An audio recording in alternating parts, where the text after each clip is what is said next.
Hi, everybody. This is Jim Moina, and this is a report on my first day of fishing in Minnesota for 2022. Yesterday's date was May 24th, and it was my first day out. I only went out for a few hours in the evening, but I'll just give you a brief rundown of what I experienced and what you may experience this weekend as you go out in the northern latitudes. Um, the lake I went fishing on was Prior Lake. It's a lake in the southern metropolitan area of Minneapolis and St. Paul, and it's a lake with a tremendous bass population. Lots of fish in there, all sizes. There's good, strong year classes coming up, and there's decent numbers of quality fish too. Um, it's a lake that I fish maybe about every 2 years or so. I don't get out there a whole lot, but yesterday was a day where I chose to go there. Now, what I found was, first of all, let's set the table a little bit. It's been kind of cool. The weather's been kind of cool for the last few days. The water temperature has probably cooled down from a higher level that it was, say, a week ago. And and it was kind of a hazy overcast yesterday afternoon when I got out. I probably didn't get out until about 5 p.m. It was about a 5 p.m. till 8:30, 8:45-ish ending. And so with that backdrop of the weather, I was kind of going there expecting that I could just find a lot of fish up shallow. And so that's what we did. We hit the shallows. The water is extremely clear in this lake. It's got a deep weed line. This is all because of the zebra mussels that have gotten in the lake and filtered the water clean, which of course then allows the sunlight to penetrate deeper into the water, which then allows the aquatic plants to grow deeper in the lake as well. But we didn't want to fish with the deeper water. We wanted to go hit the shallow water because that's often what I like to do in this situation.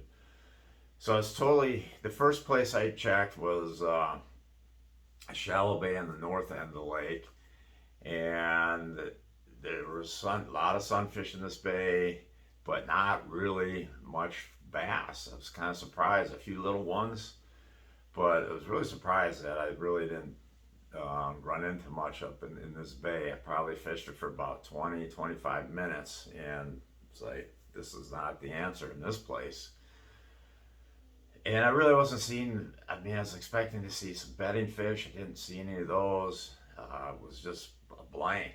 So then I said, okay, I'm going to go through the channel, run to the south end, go through the channel, get to the south end. And there's a big bay in there. I think they call it Mud Lake. So I went into there, Mud Bay, Mud Lake, whatever. So I go in there because I know it's a big, shallow area. And in Minnesota, when our ice goes out, the bass just flood these shallow bays, shallow canals, and that. They literally just flood into them, all sizes of bass and sunfish and crappies. So I got into this mud lake, and first of all, right in the channel, I caught like 3 bass right away, but they're all little ones, just very small fish, and continued to proceed. And it wasn't too long before I found a bedder, and it was a nice bedding fish. Kind of observed a little bit, but the problem is with the dark overcast conditions, you couldn't see these beds until you're like right on top of them. So, and then of course, when you're right on top of them, well, then the fish knows you're there, and they're all, you know, they're all flaky and skittish. So it was kind of frustrating in that way. And as it turns out, I had my son with me, and we really couldn't just blind cast and catch bass. We did do that, but the ones we were catching were typically smaller fish back in this bay. However, I was running across the periodic quality fish on a bed, and in fact, I seen one paired up. It was like a 3-pounder with like a 4+ pounder. So they are still actively spawning, which it doesn't surprise me. That's kind of normal for right now. Um, and I did catch that male um, after, but he was really, I mean, usually bed fishing in Minnesota is usually pretty easy, pretty simple, but the bed fish that I ran into, and I think it's because of the long cold weather we've had here, um, they're just not that cooperative.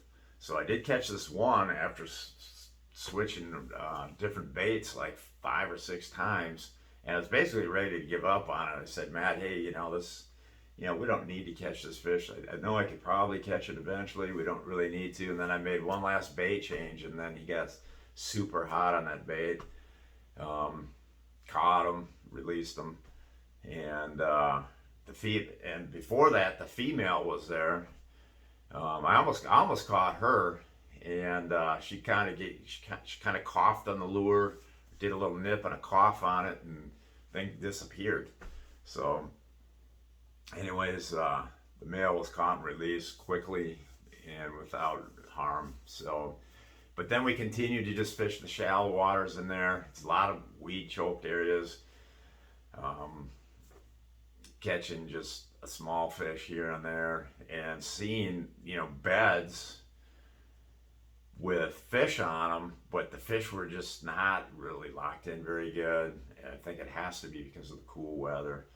So in hindsight, I can now realize that we might have been better off fishing more main lake type areas in a little deeper water, getting on maybe some inside turns and that, and catching fish that are not so preoccupied with the spawning situation and more occupied with just actually living as an eating bass. So that, in hindsight, that's what I'd rather have done. We might not have caught any, because sometimes it takes a while to find those sweet little stretches, because basically you're not looking necessarily to catch one here, one there. You're looking to find maybe a group of them here, a group of them there, and that can take a little bit of time, which we only had 3 hours to try to get this done. So, but I'll say this now: it's supposed to warm up today. Today that I'm shooting this video is like rainy and cold, but by Saturday and Sunday it's really going to heat up. And I anticipate there'll be a really good bite going on in these shallow bays, whether it's on Prior Lake or any other spawning bay in any of our lakes here, at this latitude here in Minnesota. And what you want to do is you want to have a top water, and don't fish your top water fast. Because, typically I don't want to fish it fast when I'm around these areas. I want to get the fish that are kind of a little moody, give them a chance to, do a lot of stop and go, and let the bait rest a little bit so the fish can come over and get it. Because they're not necessarily eating, they're defending. So if the bass doesn't have to defend its bedding area from a bait that's like rapidly moving by. Okay, it's one that is in its area and stays there. That's the one it's more concerned about. So that, and then of course the wacky rig, whether it's a Nico rig with a little weight on it or just a weightless wacky rig, that's that's situational. It depends on what you want to use there, but those are good baits as well. And then of course have a Texas rig, maybe a drop shot rigged up if you want to mess with those bedding fish, which that's up to you. That's kind of a touchy subject with some people, but anyways, so that's going to be going really good this weekend. I really expect a good bite to be happening with this warm up coming, and I'll be in northern Minnesota this weekend on my dad's lake, and giving that a go up there where there's smallmouth and largemouth, and those fish should be starting to bed, I would think. So the bedding in the south is pretty much just about over with, but here in Minnesota, it is pretty much full on bedding right now. And then in northern Minnesota, it's probably still just on the verge of really cranking up. So, and it can go on here in Minnesota all the way, especially in the very northern parts of Minnesota. I mean, you'll still have smallmouth bedding July 4th for sure.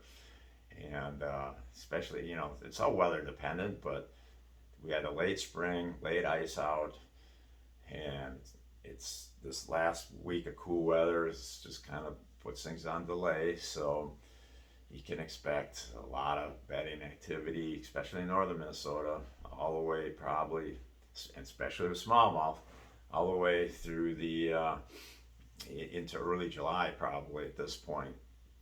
So, in fact, the latest I've ever seen bedding smallmouth was on Lake Vermilion in Minnesota here. This would have been about 3 years ago, and I was there early August, and I was seeing fish sitting on, sitting right on beds. I don't know what they were doing. I don't know what was going on, but I saw a few fish here and there actually sitting on beds. When I came back to those beds for the tournament I was participating in, the Champions Tour, I came back to those beds, a couple days later, and it was only like a day or two later, and all those fish were gone. So I don't know what those fish were doing. It was weird. But anyways, that's how late it can go in Minnesota. And those were just like remnant bedders, okay? By no means was the bulk of the population in that mood in early August. And that's how it'll be, in early July, typically you're over the hump of most of the population spawning, but this is a late year, so we don't know, especially with the smallmouth. Smallmouths typically are main lake spawners, so they need the main lake water temperatures to get, which take a long time.